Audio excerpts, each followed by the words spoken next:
तुम्हें ब्रह्मा ने प्रार्थना की थी, तुमसे ब्रह्मा जी ने प्रार्थना की थी, इसलिए उनकी प्रार्थना में कृपा करके आप आए हैं। अनुजानी ही माम रामम यान्तम तत्पदमुत्तमम मम तुल्य बले बाले अंगदे त्वं दया कुरु। अब मैं आपको जानने लगा हूँ प्रभु, इसलिए मैं समझ गया हूँ कि मुझे तो परम पद की प्राप्ति होगी।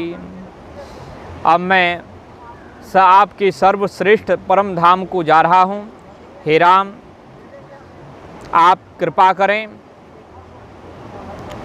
यह मम तुल्य बले बाले, मेरा एक पुत्र है जिसका नाम अंगद है, वो मेरे समान बलवान है, आप उसके ऊपर दया करें। त्वम दया कुरु अंगदे त्वम दया कुरु, अंगद के ऊपर आप दया करो और मेरे हृदय का जो बाण है उस बाण को निकलवा दीजिए, ताकि मैं जो पीड़ा हो रही है वो कम हो जाए और मैं बड़ी सहजतापूर्वक आपका दर्शन करते हुए आनंदपूर्वक अपनी परम धाम की यात्रा कर सकूं।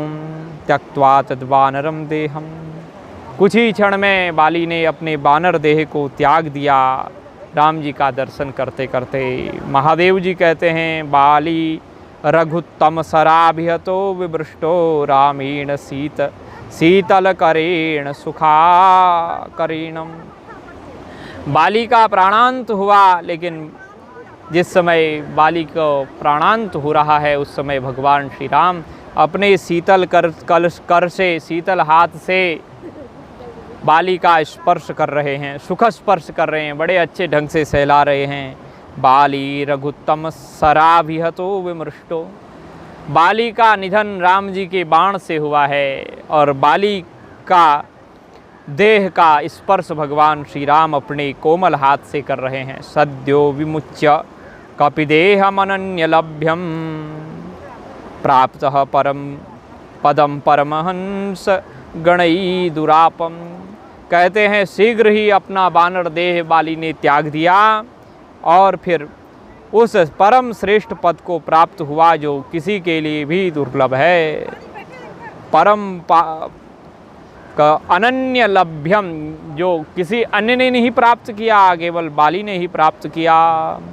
ऐसा दुर्लभ पद महान परमहंसों को भी जो अत्यंत कठिन है, प्राप्त पदम, उस परम अनन्य लभ्य जो किसी के द्वारा प्राप्त नहीं हुआ था, ऐसे परम पद को प्राप्त किया जो परमहंसों के लिए भी दुर्लभ था। तो आज की कथा हमने ये सुनाया और ऐसे ही आपको श्रीमद् अध्यात्म रामायण के चरित्रों को हम सुनाते रहे।